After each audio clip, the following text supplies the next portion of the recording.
right, my friends, let's get started. My name is David Parsons, and you are listening to Nostalgia Trap. I welcome you to the program. This is not a news trap episode. We'll have another one of those this Friday with Justin Rogers Cooper. But I did want to comment really quickly on something happening in quote-unquote the news right now. Been watching Tulsi Gabbard and Kash Patel and a bunch of other incompetent shitheads and liars testify in Congress right now this morning over the leak of war plans to an Atlantic writer inadvertently while all these people chatted about really classified war information on Signal, which is a text app. All of it, to me, goes to a larger question that I think we've been sort of disagreeing about a little bit on the left, particularly in the last few episodes. There have been some intense conversations on Nostalgia Trap or News Trap episodes and on the Patreon page about sort of like what is the real nature of the Trump administration and how different is it than other administrations in American history? Because, for me, I've been sort of, I think, holding up a flag for the idea that Donald Trump and the MAGA movement represents some sort of break, represents something a little bit different than the level of insanity that we've seen from previous administrations. And that's something considering we've lived through, just in my life, George W. Bush and even Genocide Joe, right? And to me, like, that idea that all of these presidents are sociopaths, they're all the same, isn't really, honestly, that useful. And it certainly doesn't tell us enough, for me, about the danger presented by the Trump administration. So that's something to think about today, because I'm talking with Adam Kotsko. He is a favorite guest of Nostalgia Trap. I'll link his previous episode in this episode description so you can go back and listen to it. I think we talked a lot about his work in the field of television last time, and we do talk a lot about TV in this episode. Adam Kotsko, by the way, is an academic, a writer, a cultural commentator. He writes a lot about pop culture, but he comes at it from the field of political theology. So he's just a really smart, fun guy to listen to, and I have fun talking with him today. He has a new book out right now called Late Star Trek, The Final Frontier in the Franchise Era. And we do get into some Star Trek talk in this conversation, but we also talk a lot about his previous book, which came out years ago now, which I think still has a lot of relevance. It's called Why We Love Sociopaths, a guide to late capitalist television. And in that book, he lays out a sort of set of archetypes for understanding this character, this sociopath character that we all fell in love with in the 2000s and maybe have always been in love with. But there was a particular moment in TV with Breaking Bad, Mad Men, The Wire, Sopranos, you name it. Every TV show seemed to be about some insane asshole. And what Adam talks about in that book and what we get at in this conversation is these three archetypes of the schemer, the climber, and the enforcer. And those archetypes being all present in Donald Trump in really powerful and dynamic ways. And it's kind of like the key to his power. All of this was really, really useful for me in thinking about that larger question of how different is Trump really? How crazy is he really? How stupid is he really? And Adam just has a lot of fun stuff to tell us in this conversation. So this is super fun, and I appreciate him coming on the show. And go check out his Star Trek book, because as I mentioned in this episode, I'm not really the biggest Star Trek expert. But I think it's a really important series, particularly one for like the left and liberals. That the kind of giant piece of intellectual property that is Star Trek is something worth paying attention to. And Adam's new book sort of situates it within the larger political economy of streaming TV and Marvel franchises and all that kind of stuff. So again, I had a lot of fun here. There's lots more Nostalgia Trap stuff out there. If you want to subscribe to our show, we certainly appreciate it. Gives you access to all of our bonus episodes and News Trap episodes where we talk about all the juicy stuff, the controversial stuff. So that link is in the episode description as well. I thank anyone who supports our show, and I hope you enjoyed this conversation. Without further ado, here is my talk with Adam Kotsko.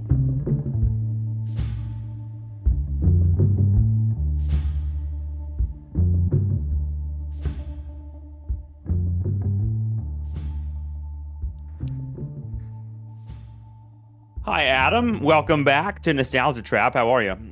Doing great. Thanks for having me again. Of course. You're one of my favorite commentators on pop culture and a whole lot of other issues. You have a new book out that I want people to go pick up. It's about Star Trek, and I know we'll get into it in a moment here. But there's also some prescience that you have pointed out in your work. I think last time you were here was a couple years ago. We talked a little bit about I don't know, the Cringe Nation and the idea of a certain kind of strain in pop culture of discomfort, right? But the sociopath thing that you wrote, that when did that book come out? Because it seems like it's kind of prophetic of the moment we're in. Yeah, it's strange to think it came out in 2012. Wow. Makes me feel old. But I mean, I wrote. You mentioned the discomfort. It's part of a series I wrote with two other books called Awkwardness and Creepiness, and I was trying to kind of redeem all of the time that I had spent watching TV on Netflix DVDs during grad school by trying to get a perspective on American culture through like these bad character traits that appear on TV. And it seemed like Sociopaths was the one that most hit a nerve for people. It was the one that most sounded right to them because it did seem as though every single major character in every drama on TV was some kind of like flawed anti-hero who breaks the rules but gets results or this kind of thing. It got to the point where you just never saw a good character on TV at all. And there are a few people pointing out on Twitter and otherwise that that book and that idea is one that I think a few people noticed, but in your particular analysis, rhymes deeply with the moment we're in right now. In the first opening months of the second Trump Reich, you've got these sort of like villainous dudes that sort of fit the mold of those shows. I mean, that 2012 was maybe a peak in that sort of thing. I mean, I remember it was like, I mean, Sopranos ended in like 2006, somewhere around there, but it was still a hot item at that moment. But like Sopranos and Breaking Bad and Mad Men, it seemed like all the prestige shows, the like big shows that like liberals love to write about were those types of shows, right? Yeah, definitely. I mean, it was a way for liberals to show their sophistication because they can understand and empathize with people who don't share their outlook. I feel like they might have over practiced that particular move. Yeah, I basically what I'm trying to say about that trend in TV is that it's not just a trend. It's not just like a fad that people just kept on, you know, copying previous successful entries, but that it speaks to something that's going on in culture more deeply, that people really do feel like the system is broken, that it doesn't produce the promised results, that it doesn't really reward the people who deserve to be rewarded, Mm. and that the only way that you can get ahead in life is somehow to cheat. And this narrative, took various different forms. There's like Don Draper who, steals somebody else's identity and kind of lies himself to the top of the advertising industry, the lying industry. There's kind of all of the mobster shows or like The Wire. I analyze The Wire a lot in that book in retrospect, but just like, people who are drug lords and murderers, and yet they're like being treated empathetically, this kind of thing. Yeah. And yeah, I mean, The Wire in particular has a very kind of fatalistic view of how society just keeps on reproducing all of these destructive trends and can't be stopped.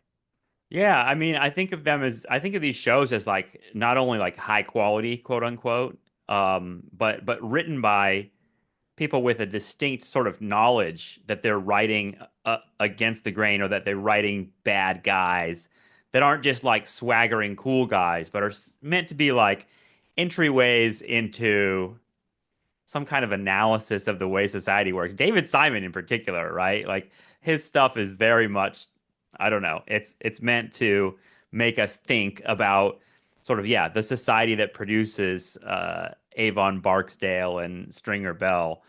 It's interesting because I mean, the part of it is like I feel like a lot of these creators lament the fact that fans of the show like really think these guys are cool. Like you're not Right. supposed to, you're not, that's not my intention. You aren't supposed to like these guys. But it's hard not to, like, it's almost like a kind of like the way storytelling works is Right. to identify with them and root for them, right? Yeah, I think that Vince Gilligan in particular, he's maybe laments that he was such a big part of this trend that he said, like, why can't we have some good characters once in a while? And I think part of what scared him into that position is that, like, Walter White is a terrible man. Like, he's resentful, he's bitter, he's motivated by these like kind of petty concerns. He lords it over Jesse, he abuses his wife. And there's all these fans out there who are just like, he's a badass. Mm. Skylar deserves to be abused. She's terrible. Like, and he's like, oh no, what have I done? I've kind of like indulged these people's worst instincts and seemingly reinforced them. And I think you're right that some of these writers maybe were naive about like the literary sophistication of their audiences, Mm. that they'd be able to make this move of like, oh right, I'm not supposed to identify with the main character. What a twist. But Right. also, like, your initial move is always to identify with the main character. Like, that's just, like you said, how storytelling works. And Well, so, yeah, Walter White is a good example, I think, because I don't know. I identified with Walter White, and it's not like I identified with him in the sense of like I want to go like start a meth empire and destroy millions of people's lives. It was more like, and someone said it, and I sent you a Reddit thread. I don't know if you saw it about Vince Gilligan making that sort of good guys. We ought to write good guys sort of speech. But one of the comments in Reddit, and I think this is the first time, maybe no, maybe the second time that I've ever cited a Reddit comment on the podcast, but. I thought this was insightful. Someone said, I don't think it's our desire to be villainous, but our desire for complete agency over ourselves.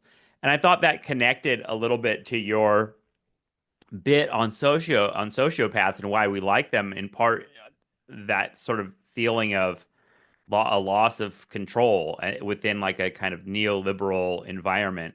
There's this feeling that you're just not in control of yourself and that you need to be. Like that's a like a an I don't know, a mastery of self is something that we aspire to, and yet we don't ever really have it.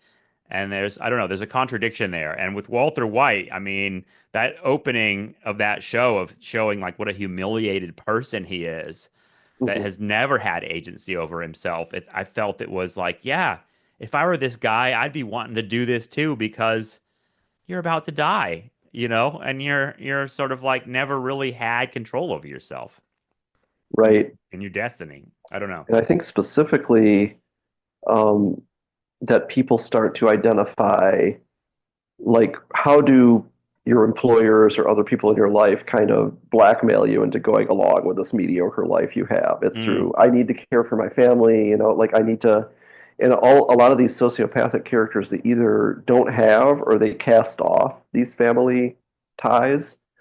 And I think that like the fantasy that I diagnose at the heart of this trend is that you say to yourself, if only I really did not care about anybody, I could finally be free. I could finally be uh, powerful. uh, And a lot of these shows, they do, complicate that. They, like Mad Men in particular, I think does a good job of showing that that doesn't really work. Like a lot of the most famous lines where it's like Don Draper being the suave badass or something like this, like they're undermined within the very same episode, or if not, before they're even uttered.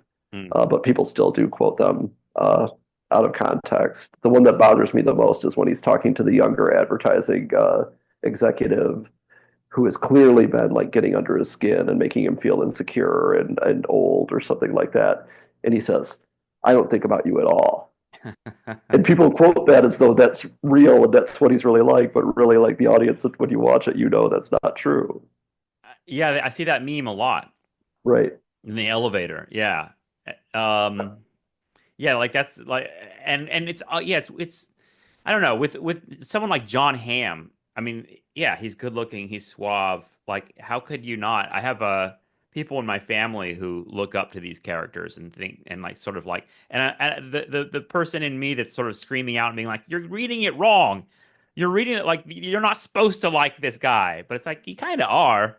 Like they're sort of. I mean, these as much as they're prestige shows and they're shows that are meant to give us a little bit of truth, they're also products and they're selling, these characters. And it seems like that trend is not a new one, right? I mean, we've liked Right. bad guys for a long time. Right. Yeah. And I think when it first came out, that was something people pointed out. It seems to be especially in like American culture, the cowboy or something like that. Like there's all these archetypes. And yes, it's always been in the mix. It's always been there. But why is it suddenly the only thing you can find on TV? That's Mm. what I was asking, not Yeah, like, right. why would anybody ever like this? It's like, why is this suddenly the only thing we can find? And I think it just has to go back to a broken social contract and people's like kind of fantasies about what they could do to get ahead in a broken world. Well, you've got three different archetypes of these sociopaths that you identify. Let me see if I can bring it up. One is the schemer, right? Mhm. One is the climber, and one is the enforcer. And I thought that was a really great way to think about not just like Donald Trump, but kind of. I mean, he really does kind of access those three different modes for sure. But can you describe like those sort of that how you came up with that sort of framework? Because it seems like it makes this a little bit more specific because it's not just bad guys. It's a very particular type of behavior that seems to match what you're saying about the broken social contract. Right. Yeah, I think that like again, this is the product of watching way too much TV for way too long. And I just was trying to kind of synthesize what I had seen. And like, everybody back then, I really liked stuff like South Park or Always Sunny or like Trailer Park Boys or stuff like that. That's right. Like Yeah. Comedy. yeah, comedies that are just kind of dwelling on this kind of squalor and like people who are just like coming up with nonsensical, mischievous schemes just for its own sake. Like they're trying to like pull something off in every episode, and it doesn't even make any sense what they're trying to do, and yet Mm. you're like somehow like pulled into it. And I say that Cartman from South Park is the ultimate schemer. Yeah. Like he's weirdly charismatic. He's very, very ambitious. He's somehow, at least for the space of an episode, able to show incredible discipline and focus with whatever stupid thing he's decided to do. And I think there's a bit of Cartman in Trump. Like I think that there's one episode that I take as the centerpiece, and all Cartman wants to do is go to this like tacky Mexican restaurant that has like certain attractions to it or something, like the dumbest thing in the world. But his friends don't want to take him, and so he locks the one friend who got invited instead of him into like a fallout shelter. It keeps up the like premise that he's like coming back to check on him periodically, and no, the world is still gone. You have to stay down here, and so he's like severely victimizing his friend for the sake of this really stupid childlike goal. And then the police come right as he's sitting down to dinner, and he like runs through all the attractions at the restaurant, and there's like still an innocent joy to it. Like he's still a kid, he's still like, oh wow, the pirates, oh my gosh, like. And I think that sometimes people relate to Trump like that too, like that he's like getting away with things, or like sometimes he does say things that are humorous, or he seems to like undercut somebody in a way that nobody else would dare do or something like that. And it seems like he's just kind of constantly like pushing and trying to see what he can get away with Mm-hmm. no set goal, just for the sake of getting away with shit. And so I think that to me, that's an aspect of Trump that I see in this. Yeah, that The the comedic part of it, I think, is important. Because it's funny how people reacted to the Seinfeld sort of the finale of Seinfeld whenever that was, early 2000s, late 90s, when they brought them all on trial, and a lot of people were like, "Wow, they were sort of like really heavy-handed in pointing out that we were watching bad characters do bad things the whole time." But then that became this sort of like template for so many of these comedy shows, and it makes sense in comedy for sure. And then just hearing you talk about Cartman there and like Trump. Yeah, there's sort of like I don't know, there's a glee that even like people on the left get from him owning the libs, right? And like quote unquote, what does it mean to own the libs? Well, it's like it's funny to them, like to see like some sort of like I don't know, sacred thing broken, right? A sacred thing like made fun of or made debased in front of us. And Trump is really good at doing that in a way that almost seems unconscious. Like he has a talent for comedy, which is almost a part of his power, it seems like. So yeah, that's a good one. yeah. And can I plug right now? I just discovered recently Julia Louis-Dreyfus had a show after Seinfeld, and it's called The New Adventures of Old Christine. And like at Yeah. most shows, it's kind of rough in the first season, but like it is so funny. If you like this type of comedy, it is like the very best of this type of comedy. You should track it down on streaming. I will. Did you watch Veep? Yep. Yeah, I thought Veep was that style as well. Like almost like two on the nose, honestly. Yeah, Veep can sometimes be kind of hard to watch, like because of the cringe Br- comedy aspect of it. I Brutal. think that New Christine is still um, it's much more. It goes down smooth, but it still has that like harshness that a 2000s kid likes. I never watched that. I'll find it. All right, so Okay, my so then next, yeah, the next one is The Climber, right? yeah, the climber, and that one, my main examples would be like Don Draper or Stringer Bell, like people who are kind of like class aspirational, like trying to climb the ladder. And I admit that my main target here was actually liberals, not, conservatives. That like somebody like Obama, who Hmm. climbed to the very top from unlikely, lowly origins. And my point was, you're not likely to get somebody questioning the system that anointed them, right? That people view these figures as potentially subversive, but really they're super invested in the system Hmm. that they climbed up. They don't want to kick the ladder out from under them because that's what gives them meaning. But I do think that there's an element, like a kind of dumbed down version of this in reality TV, where everybody's like just a bunch of crabs kind of trying to climb over each other. And obviously that's where most people's main experience of Trump was from, including liberals. Like it was kind of when he first was running for president, this was like a gotcha thing that actually The Apprentice was more watched by liberals than by conservatives Hmm. when it was on the air. Hmm. Um, but it just highlights the fact that I think people relate to Trump as though he's a TV character and not like a real man or a real politician. And obviously, the reality TV milieu is probably the most natural setting for him. And he even seems to be running his own administration as a kind of apprentice-like atmosphere where people are just trying to guess what he's going to want or something like that. Oh yeah, and it's got the whole. I mean, the whole spectacle of it is very reality TV. I think he's doing.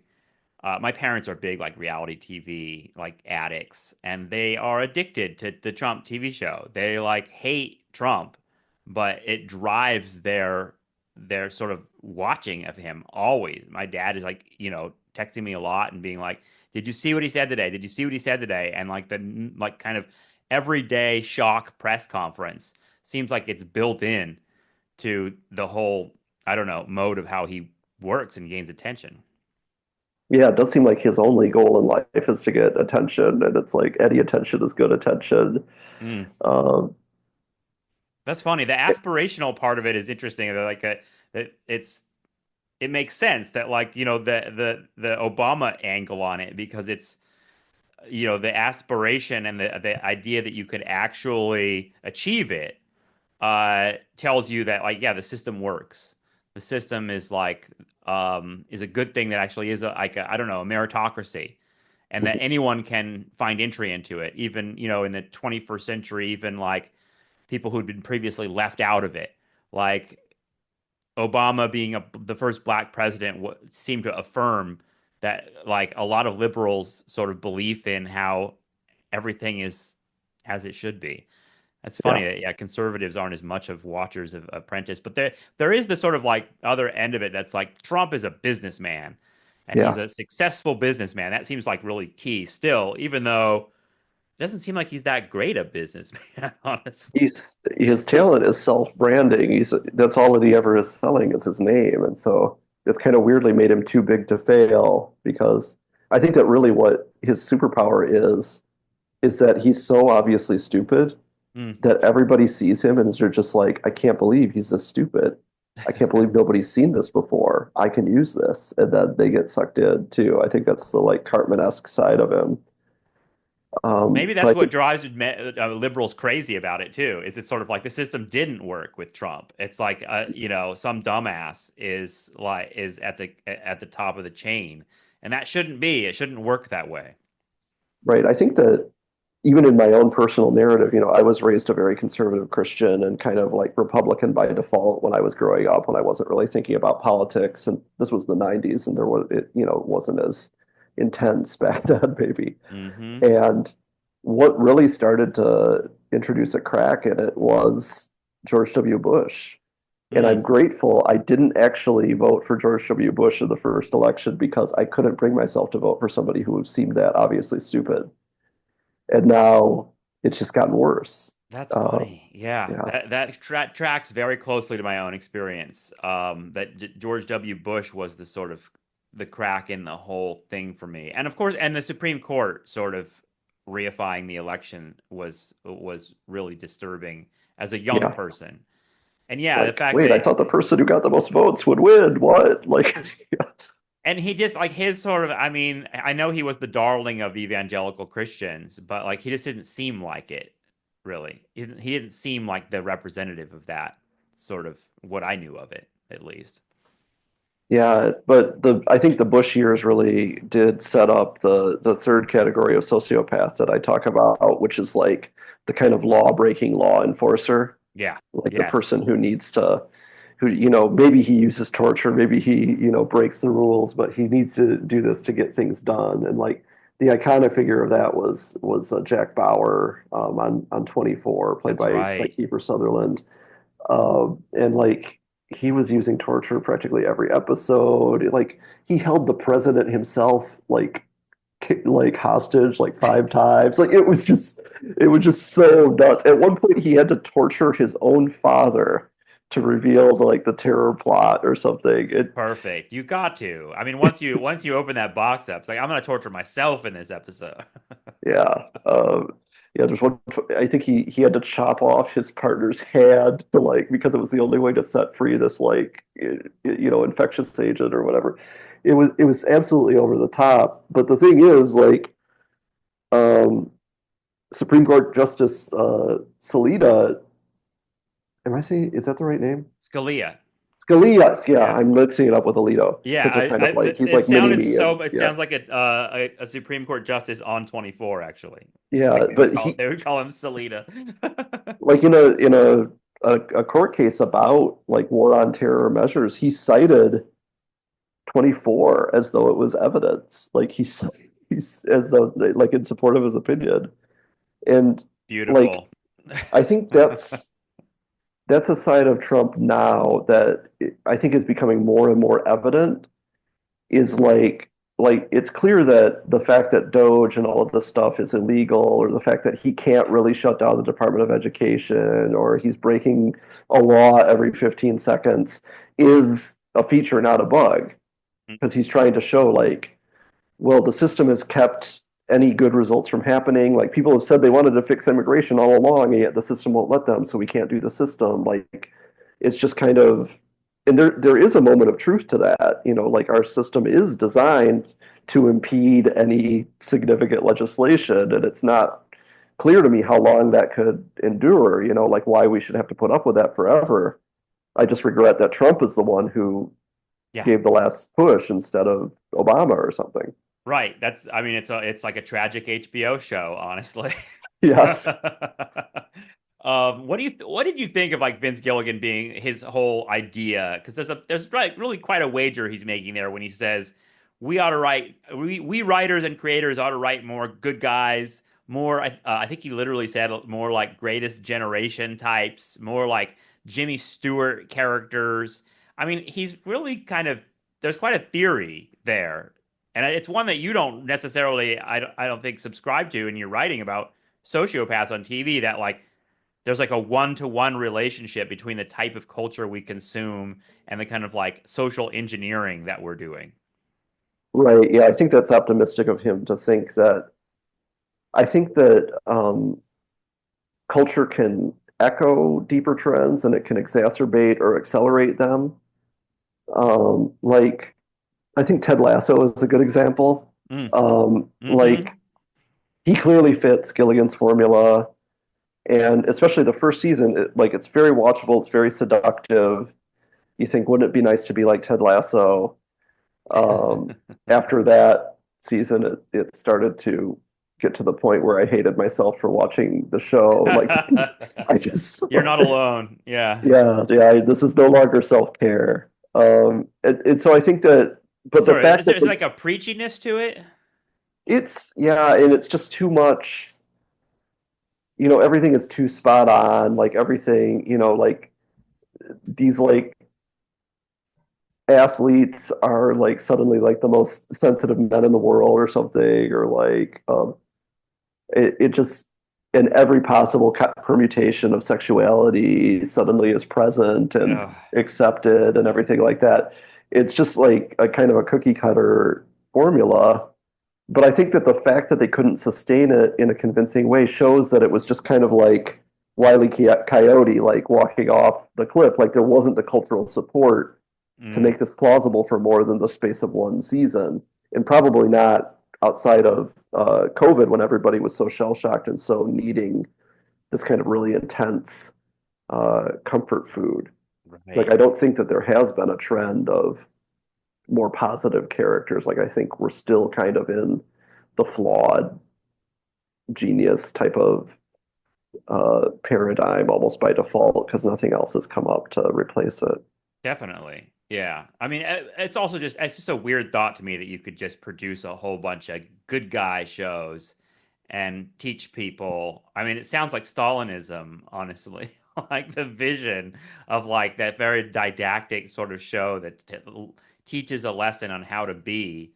When I'm kind of like, is that really? I mean, there's sort of a hubris there from Vince Gilligan that like these shows are shaping reality that deeply. When it's like, Breaking Bad succeeded in part for I think for all the reasons that you talk about, which is like, yeah, the society is ready to see those kinds of stories because it's reflecting something and a feeling that everyone is sort of keyed into. Yeah, I think that actually the didactic political stuff, maybe this is a good transition to some discussion of Star Trek For sure. because I think that especially a lot of academics or a lot of intellectuals who like Star Trek, the way they like to justify it is that Star Trek is very, very politically progressive and it's Yes. giving all of these positive messages. It was always, always ahead of its time. And it's just kind of like the vanguard of like this left wing of culture. That's how I always perceive Star Trek, and I told you this in my email to you, is that I haven't really consumed a ton of Star Trek material in my life. I think you've seen a couple of the movies. I've definitely seen a TV show here and there, but I'm not within the category of like mega fan. But either way, I felt like I should be. Like I felt a pressure to be part of the Star Trek community, in part because it feels like it occupies a particular cultural legacy and a particular, yeah, political and social thing. Like Star Trek is so much better than Star Wars or other star stuff because Star Trek has like a social conscience to it. And your book is about how Star Trek is. Your book is called Late Star Trek, right? Yeah. It's about Star Trek in the franchise era. It's sort of like Marvel-ization of Star Trek and what that's done to it. What has that done to Star Trek? Is it still in that category? Does it still work that way? Yeah, I think that you know, the it's a complicated story, and like I've consumed way too many TV shows and movies and novels and comics and stuff to to get to this narrative. But I think that basically, like, there was an attempt at a Marvelization of it in the movies, the more modern movies, J.J. Abrams led films with Chris Pine as Kirk, and the attempt to turn this like very cerebral property into kind of a blockbuster factory, and that kind of worked. But then, due to corporate infighting, they weren't able to like capitalize on its success by creating another TV show that would kind of like keep interest going over the years and like Hmm. add depth to the universe. And I think that there's like a kind of Marvelization or Disneyization with the Paramount Plus era where they're just like there more shows have aired with the Star Trek title since 2017 than had aired the whole time prior to that, the whole 50 years prior to that. Wow. Like And there's been I never see them. I mean, there's so much content out there that like it's almost hidden from me, and maybe that's my algorithm. But I didn't know I that. think I didn't even realize there was that much Star Trek stuff out there.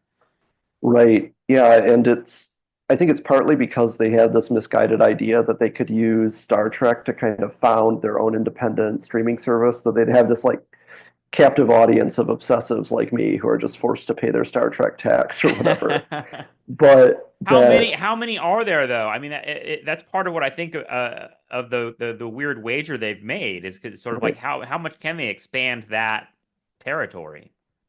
Yeah, and they're constantly trying to alienate those same fans because, you know, one of the key best practices of neoliberal business is the people you already have are garbage. You have to always go outside. You have to, you know, people who already like your stuff must be idiots. We need to like appeal to somebody else.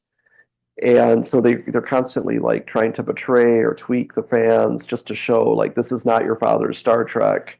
And then when that fails, then suddenly they're back on this kind of like apology tour of like we're going to indulge in the craziest levels of fan service you've ever seen to try to win the fans back. And Mm.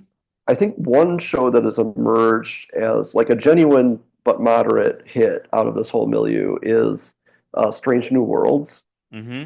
which focuses on Captain Pike. It has the young Spock, and it's basically it's an homage, especially visually, to the original series. You got the bright primary colors. You've got the feel of the stories is very similar, and almost as an homage to the original series, they've suddenly put in political allegories again. That's funny. Yeah, That's but like it's not for its own sake. It's almost just to like prove that they're doing a Star Trek type of thing. did those political allegories like left? They left for a while. I think there was an attempt to do sometimes like the J.J. Abrams films, like the only political allegory is that one of the writers was a 9/11 truther and kind of snuck in a 9/11 truth narrative of like it was an No. inside job. Yeah, it's so embarrassing. It's so crazy. Um, but like, you know, a lot of it was just kind of very self-referential. Like I think Star Trek Discovery in its first season, I think they were trying to say something about Trump or trying to say something about, you know, xenophobia and things like this, but the complexity of the need to like square everything with the existing universe kind of muted that immediate relevance. How did the I don't know, the larger sort of political economy of culture producing, right? And you know, Hollywood for lack of a better term. How has that changed Star Trek? Because it seems like there is a sort of yeah, a feeling among fans and others that there was a pure Star Trek and even I think people put the next generation into that a little bit too, right? Like that I feel like that especially people our age that remember the 90s, that's the reference point even Yeah, beyond the William Shatner stuff. But I think that's definitely true. Yeah. yeah, what changed that ruined Star Trek, or do you even say it was ruined? I mean, some good stuff is still being put out, and like many people our age, I've decided I need to exercise more, and so I'm using my rowing machine, and I've been rewatching Star Trek while I've done that, and I so I've love it. rewatched a lot of it like lately, and there's some really great stuff there. Like the people are right to like it and right to say that Next Generation is kind of the strongest and most relatable entry of Star Trek, but there's a lot that's not so good Hmm. too. And Mm-hmm. I think there's like this exaggerated nostalgia for what was before, combined with a more mixed, like I would say the overall quality is lower as time goes on, but the highs aren't as high, but the lows aren't as low either. Right. Like there's not those like, what were they thinking? Oh my God. Like none that you're watching just out of sheer morbid fascination, like you sometimes get in the old shows. Um, I think that Star Trek has always had kind of this weird place where it's it's in the negative sweet spot culturally. Like it's like too big but not big enough. Mm. Like the Mm-hmm. attempt to turn it into a blockbuster machine, like it kind of worked for a little bit, but then it fell off. And it has a huge built-in audience, but that like actually introduces restraints rather than um, in terms of reaching a wider audience. I don't think they're completely deluded to think that you can't service a hardcore fan and service a casual viewer in the same way. Right. Um, and so I think it's perpetually the victim of these weird corporate schemes. Like I document in the late 90s and early 2000s with Voyager, the Kate Mulgrew Yep. fronted series, and then Enterprise, which had Scott Bakula as the captain. Both of these series were meant to be the headline of a new broadcast network, UPN, which was supposed to compete with ABC and Fox. And Oh like, yeah, I remember this. good Lord, like there's no way, right? This is Right. completely absurd. And like I don't think that Scott Bakula could single-handedly create like this buzz to create an entire network. And so the writers and producers were kind of put in this position where, maybe they didn't do the best job that they possibly could have, but like there's no level of quality that it could be that it could possibly fulfill this impossible demand. Mm. And I think that they were a little bit more willing to like put in the time to build the streaming business around Star Trek. Although I think that actually the weirdly lucky break of having the pandemic happen just was as they were in the midst of it is probably what caused them to like hold out for so long. And I don't know, maybe it would just be distributed on Netflix like a normal show if that hadn't occurred. But it just seems as though it's just this kind of constant target for like a private equity like buyout that's gonna like we're gonna like run this ragged and until we like run can make as many profits as we can out of it and exhaust the audience and then just abandon it or something like this. Yeah. Um, It it, makes me think about other forms of intellectual property mhm. and other I don't know like shoe companies that you see that you're like that's still around. They're still pushing that, and someone must like it. But Star Trek has like a particular like kind of cult thing, Yeah. and it's hard to build. It's I'm trying to think this through because people describe the Trump administration as a cult, right? Or at least MAGA as a cult, right? Yeah. And they made a cult that has like a wide appeal, like it's a big cult, like it's a big tent. I'll say that, right? Yeah. Where with Star Trek and other forms of like culty shows, I remember there's an insider outsider thing to it, and that you feel if you're outside the cult, you don't feel like you're going to be drawn into it. And I remember like I had friends that were super into Buffy the Vampire Slayer, like it was a cult show. They loved it. And they were trying to get me to watch it. And when I would watch it, I felt sort of put off by it, in part because they were all giggling at all the references to all the characters that they knew, all these backstories that they knew. and it felt like it was hard to get into. And I think that's a barrier that exists with Star Trek too, right? Like to a general audience getting into it, it feels like almost intimidating because you're Right. not in that religion essentially. It's like going to a church that you don't know and you're like, these people all know each other already. They already know all the different like little sort of Yeah. bits of their religion and I don't get it. I think that's why Strange New Worlds was appealing, is because it's more episodic and it's more kind of formulaic. And, they, like any, Sunday night network drama, which is basically the level of quality it is, um, that there's like mini arcs or like some character development that happens like incrementally, like over the years. But basically, you can watch one episode at a time and get the complete message, and everything that you need is there for you. And that's one thing that watching Next Generation in particular, and made me realize how much I miss that type of TV Mm, and how much skill and craft it can take to do that well. yeah, yeah, I And I agree. think we've lost that in the streaming era where um, I think also kind of for financial reasons, they are trying to hook you for 10 episodes instead of just one. Like to Right. be even worth watching at all, you need to commit to watching all of it. Right, but And people that's like the you mentioned the COVID era, and I'm sure there's a book to be written there, and maybe a bunch of other academics are already on that. But like that comfort food thing, a literal like food shows, like baking shows. I got into Great British Baking Show, which doesn't oh require yeah. much of a commitment, right? Like it's just sort of like let's watch some people make some cupcakes, and that's it. And it's sort of like forgotten immediately, and you don't need to keep up with a plot at all.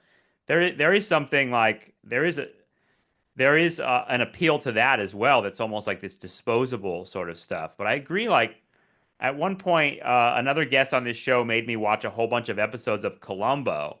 And Columbo is a show that's like brilliant. And it's just, each episode is its own little self-contained story. You don't have to know anything about anything. Just this guy, Columbo, is going to sort of stumble into a case and walk you through it and you'll be out. And there's something, I don't know, there's something really appealing and yeah, I think skillful about that too.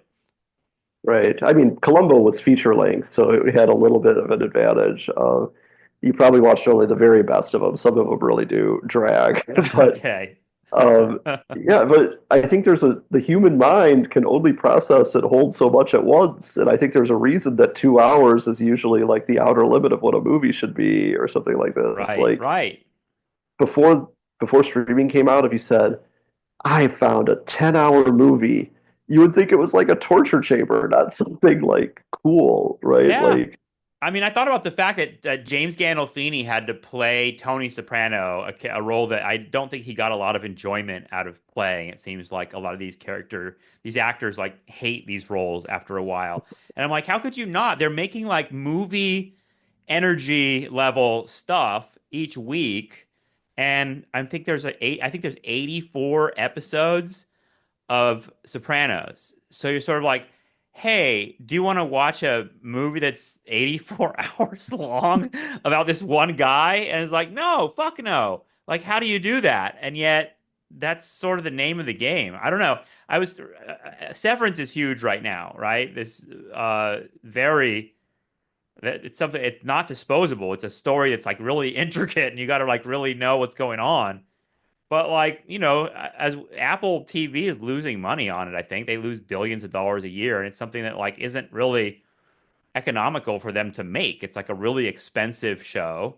And I don't know, it feels like the economy of all of this cultural production is shifting dramatically right now. It's hard to say where it's going, I guess. yeah, I've read like with streaming and music that they're starting like Spotify is starting to directly produce like mediocre like background music type of tracks and like pay the Lo-fi musicians beats as to like study to.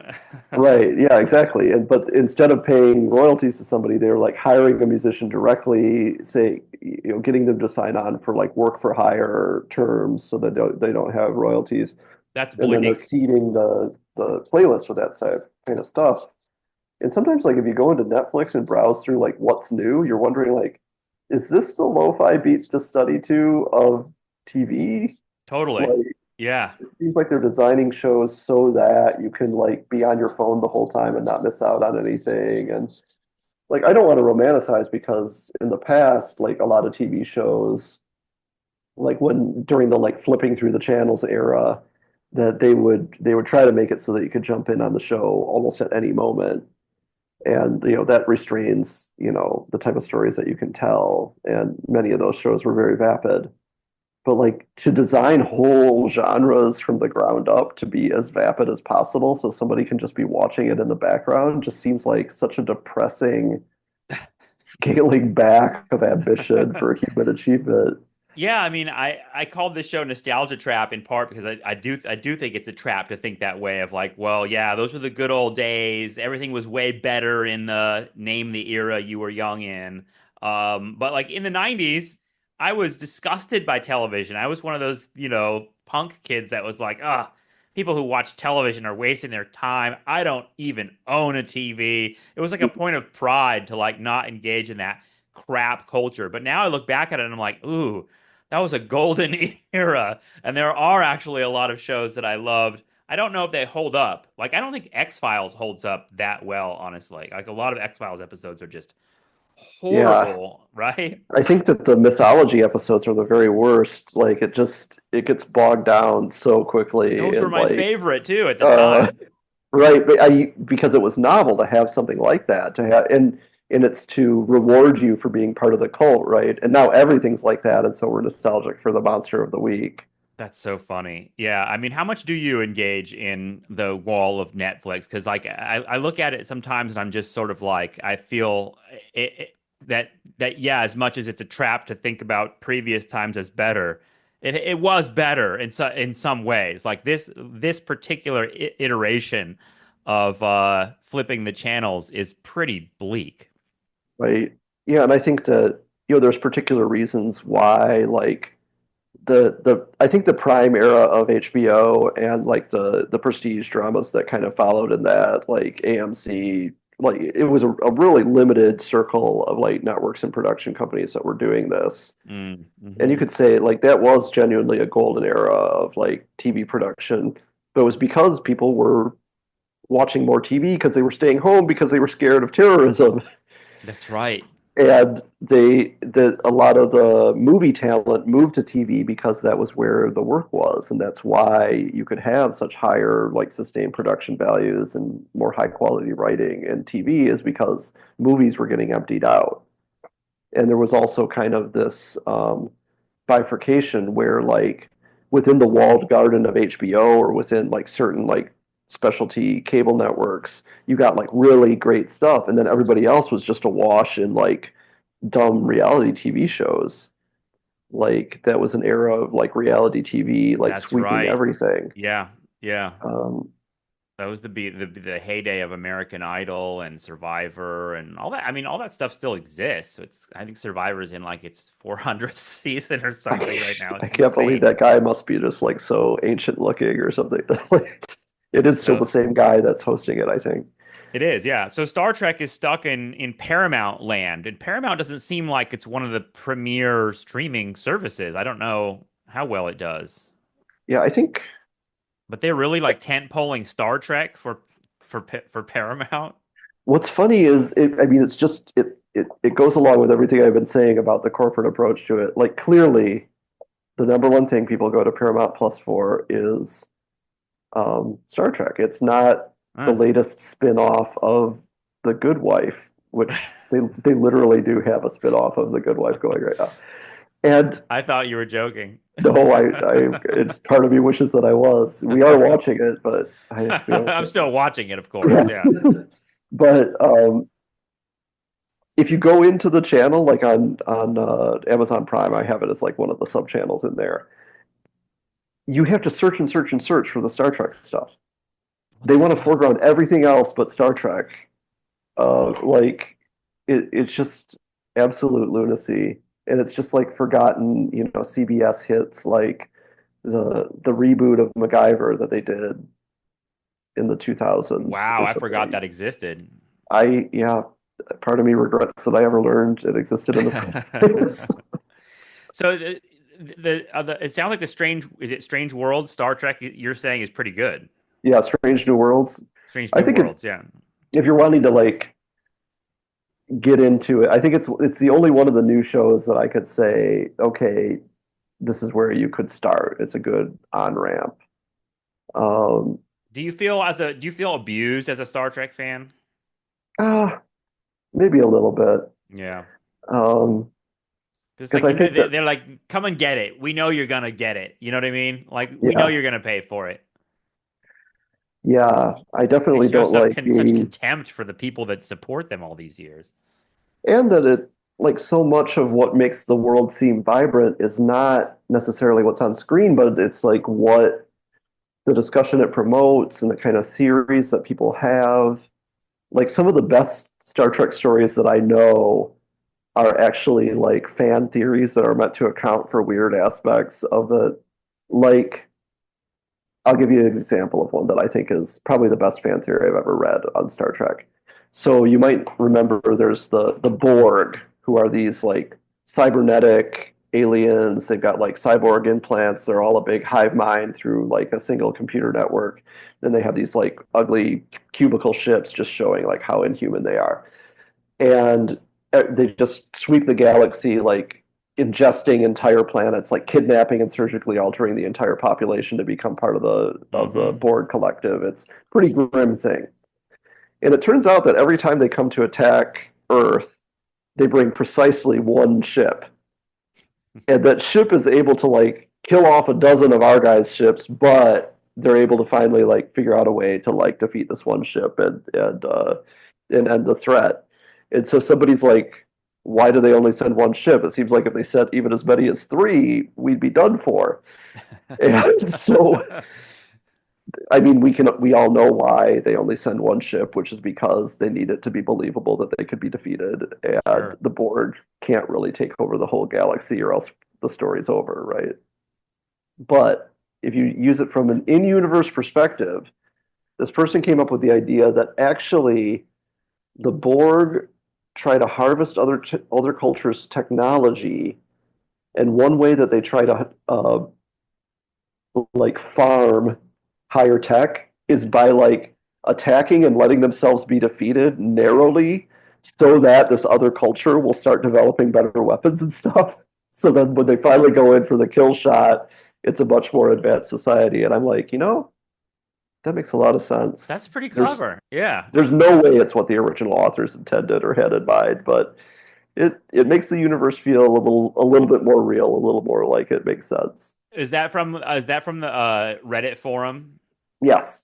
Yeah. Tell me about this Reddit forum because Reddit is a vast universe of its own, and there's a Right. lot of debasement on there. But it sounds like there's like a certain kind of. I was interested in like reading about this Star Trek Reddit because it was like it seems like there's a certain amount of rigor to it. It is. It's the most intellectually rigorous Reddit forum in existence. And like it was pretty harsh. Like when I was first like getting back into Star Trek kind of as an adult, like a friend put me onto this forum and I'd like, oh, I'll throw out a theory. And then they're just like, boom, boom, boom, boom. Like, no, this episode contradicts it. What are you talking about? What this is? Like they had like this like encyclopedic grasp that it's much like the Borg, I was challenged to like up my defenses, and so I did more and more research until I could finally get one that people found plausible, which was surprisingly difficult to do. Um, but they have like really high standards of content moderation. um, when Discovery came on, it caused like an influx of participants, and to deal with that, they actually made it be um, preemptive filtering for all posts, like that you had to get it pre-approved to go up in the Wow. first place. And I think it has arguably gone too far, but that I think it shows that there are these patches of the internet where there's a dedicated community that's not getting any money, that's not getting any more than the satisfaction of knowing that they're cultivating the space, and that those are the only places where real sustained discourse takes place. Like, Mm. even if it's only about Star Trek, it is like at a sustained intellectual level that I think is comparable to anything that I found anywhere. Yeah, I mean, it sounds like an academic department. Right. And I've definitely failed peer review on some of my posts That's and gotten amazing. like a rewrite. Yeah, I mean, it's almost like the culture can't keep up with that level of of nerdery anymore. Like, there aren't like cultural productions that are satisfying that particular need as much. I don't know if that makes sense, but like thinking about even X-Files and the mythology episodes, as stupid as they were, I mean, this is a very 90s Gen X memory, but I remember like as soon as it was over on Sunday night, a mythology episode, I would get on the phone with my friend, like a landline phone, and we would like go over our notes together of like what happened, what we think is going to happen in the next episode, how it fit into our theories. And it was sort of like a Reddit forum, but just on the phone between me and another person that didn't have a lot of social skills. Um, but either way, I don't know. That nerd culture isn't satisfied by this Netflix like kind of streaming shit. Like I just watched this episode or documentary Chaos that's about the Manson murders. It's Errol Morris, and like Errol Morris is a documentarian whose work I've always like really appreciated and thought was deep. And it was just so shallow. It was such a shallow take on the Manson murders, and it was about this book, Chaos, which is like I don't know, it's real. You can get into Manson murders like in the nerd way. You can really go deep into it, and it just didn't reflect that depth at all. And it seems like I don't know. They're thinking about the Reddit forum you just mentioned about Star Trek. People crave that. People want that sort of deep dive into stuff, and the culture just isn't producing worthy material. It seems like. Yeah, I think that do you remember the Childish Gambino video, This Is America? Oh yeah, of Um, course.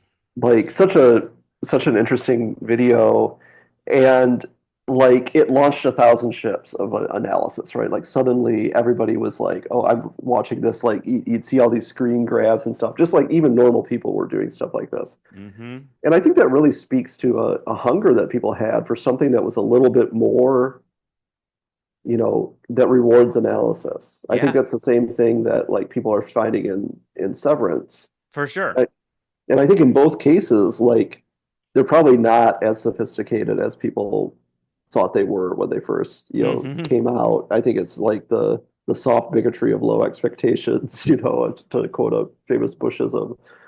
But I think people are hungry for that, and there's just the economic incentives that the corporate higher ups see is more to produce like zone out TV and lo-fi beats for homework.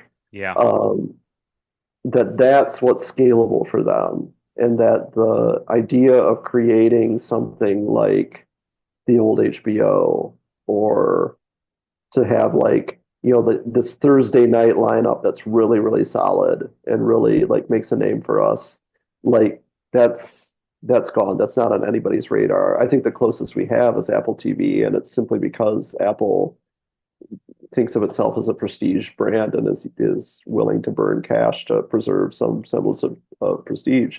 But Apple TV today is nowhere near what HBO was at its prime.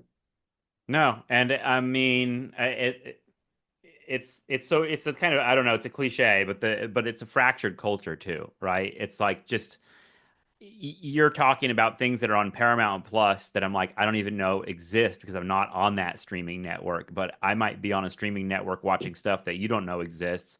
And we think everyone's watching it together, but it's just not happening at the same time. Even I mean there's a time element of it, but it's also just not the same content at all. People are watching. I mean, when I ask my students like what are their favorite shows and what are their favorite music, it's like always stuff that I've never heard of. And I mean, that's a product of being an old guy, but it's also a product of it seems like a diffuse culture that's just all over the place. And I don't necessarily want I don't know, a monoculture where we all watch American Idol every Thursday night, but it seems like that's the price we pay in part. Yeah, I think that the monoculture I'm less shy about. I think that's fine. It's fine Yeah. to have at least a partial monoculture. Like Mm. I felt obligated to watch Game of Thrones because everybody was watching it, and I think the show was overrated, and I often had criticisms of it. I think Severance is overrated, but I watch it because it's the only show that everybody's watching, Right. and it gives us some shared cultural reference that I think that's valuable for its own sake. And I think that a show does have to be of a certain level of quality for people to be willing to do that. Like Game of Thrones and Severance both are, they're above average shows. They're not the type of thing that's going to be forgettable that nobody's going to ever talk about again in 10 years or something, or 1 year. That's funny. There's a it makes me think that there's a YouTube video. There are a couple YouTube videos that I return to often, like in like desperate moments. I feel like I need it for some reason. And I don't even watch Game of Thrones, but there's a video of a bar like showing Game of Thrones in the episode where um I don't know, the big guy like put his thumbs into the eyes of the little guy and ripped his head apart, and it like shocked everybody, right? Mountain, I think the guy's name is Mountain, right? Oh, right, yeah. Yeah. It was a shocking moment on the show. That's all I know. But like these are reaction videos. These are like the Game of Thrones reaction videos, and it's like a bar in Chicago, and like it's all these people, and they're all just like super into it, and they're all shocked by it, and then they're all sort of like coming down and talking about it afterwards. And I mean, it's a cliche, but there is some sort of like, I don't know, camaraderie there that obviously makes me feel warm when I watch it. Mhm. And it's definitely, I don't know exactly what you're saying there. I do long for that too. That's Yeah, I don't think that's nostalgia. nostalgic. I think Yeah. that's genuine.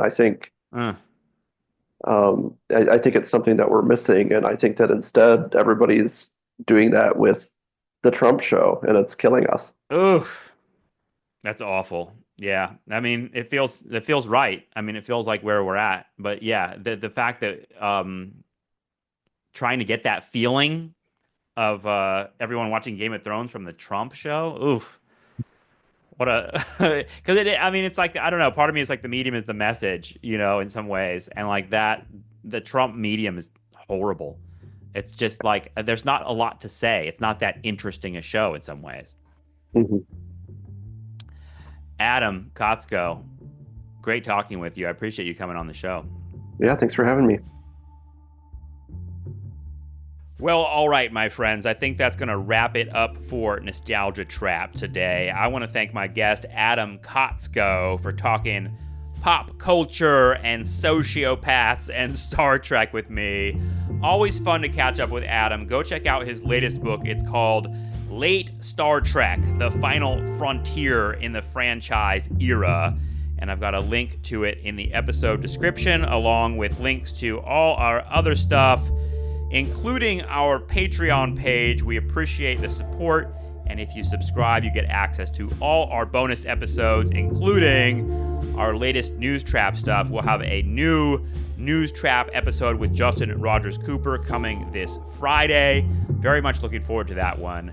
I thank you for being a Nostalgia Trap listener. I hope you enjoy the rest of your week, and we'll talk to you again very soon. Bye-bye.